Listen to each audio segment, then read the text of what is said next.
Oh, hey, what's up? As you can see, I got another Guinness here to review. This time I got the can with the nitrogen widget. See all that smoke? The thing about the nitrous cans is that you can pour them pretty much any way you want because the nitrous widget is just going to take care of the head on its own. Now, will this all fit in here? Yeah, wow. Okay. So I guess this glass is actually probably 18 ounces or something, or probably a half liter.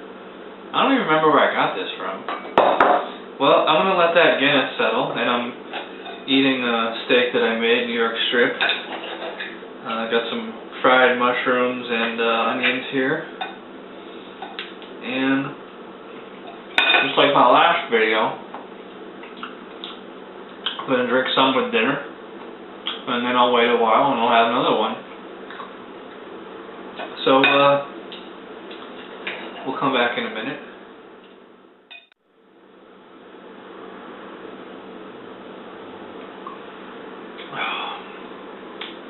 That's a lot better out of the can than it is. See, this is why I'm re-reviewing it, because last time I had the bottle, and you're not supposed to pour the bottle out. Yeah, it seems a lot less thin and watery than last one I remember. It's much creamier. Well, which a lot of that has to do with the nitrous head. What I notice when I'm drinking it is the very thin, watery body. It's not an explosion of flavor. Not by any means. And it's not very thick either, too. It's like, you know, a lot of people who never actually had Guinness, they just assume that it's like really thick and hard to drink, but it's not. This is like drinking water. I'm not getting a whole lot of flavor off the beer because I'm eating. So I'm gonna finish my dinner, and I'll wait an hour or two. There's another can in the fridge. And finally, for the last time, I will give Guinness a proper review. Alright, I'm back. It's been a few hours since I had dinner. Now I'm going to drink another can of Guinness, and using the other glass that came with this. Hopefully this is at the right temperature. You know, I tried looking it up, like Guinness's website doesn't really have an official... They used to have an FAQ on there. Well, they still do, but it's not really that specific. But I'm going to try to do this doing the two-part pour, so I'm going to fill it up to about here. That's another thing all the trolls complain about, is you didn't do the two-part pour, so... I don't know if you can see that the bubbles are just crashing down on each other. Alright, as you can see, it's pretty much finished settling, almost. And we're just going to top this off. Just going to pour it right down the middle.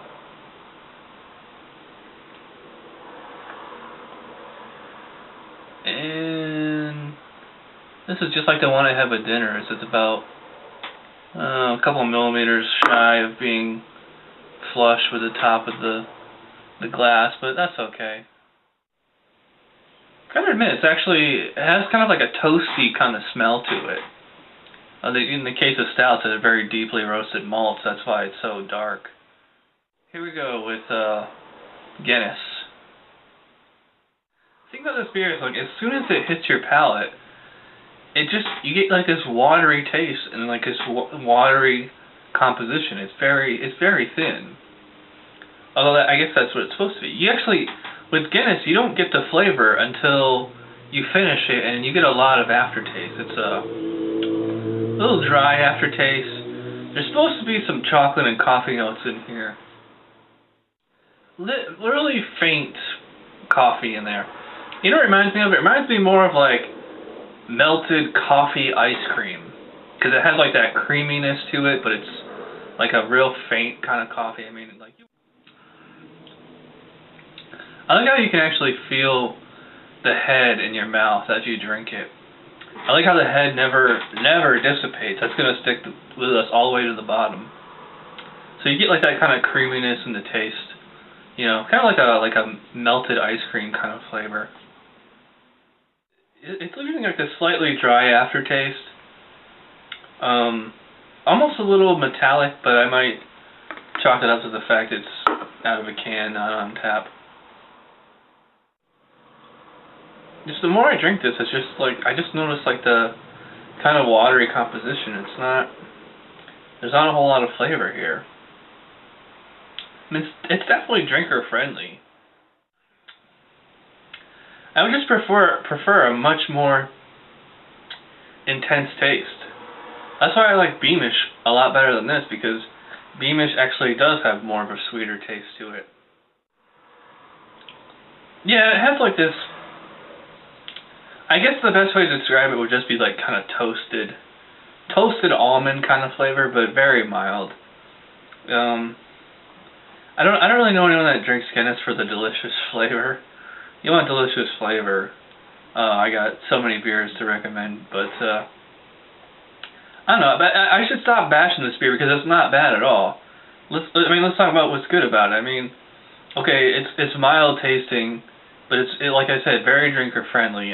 I'm surprised that so many people are off put by this beer because it's actually intended. It's not meant for connoisseurs. It's meant for the average Joe six-pack type.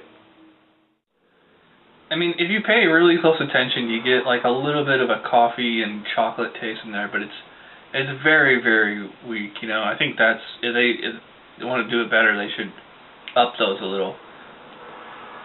You know, super smooth though. I gotta admit that, and it's a light beer too. It's only like, I don't know it doesn't say the ABV on the can here, but it's only 125 calories. That's like 5 more calories than Sam Adams Light. And here's my favorite part of drinking a Guinness is when you're down to just nothing but head there. This is where all the flavor is.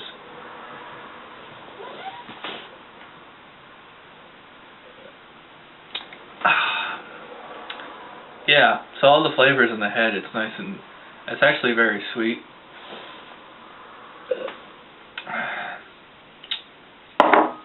So, I mean, I like and respect Guinness, but I'm just not in love with it. I think, you know, it's just like as it is the case with Budweiser and all those other the big name beers, that people just develop a following for it because they think they have to. So, I mean, it's drinkable, it's enjoyable, but it's just not, I'm sorry, it's just not the best of the best. And I've tried really hard to like Guinness. You know, and it's not that I hate it. I'm actually rather more indifferent to it. But I'm still gonna have to give a beer the thumbs up because I would still give Guinness a 6 out of 10. It's a good beer. It's not great. It's not outstanding. And it's definitely not bad. But you know, it's good. That's what a 6 is. So it's a little bit above average.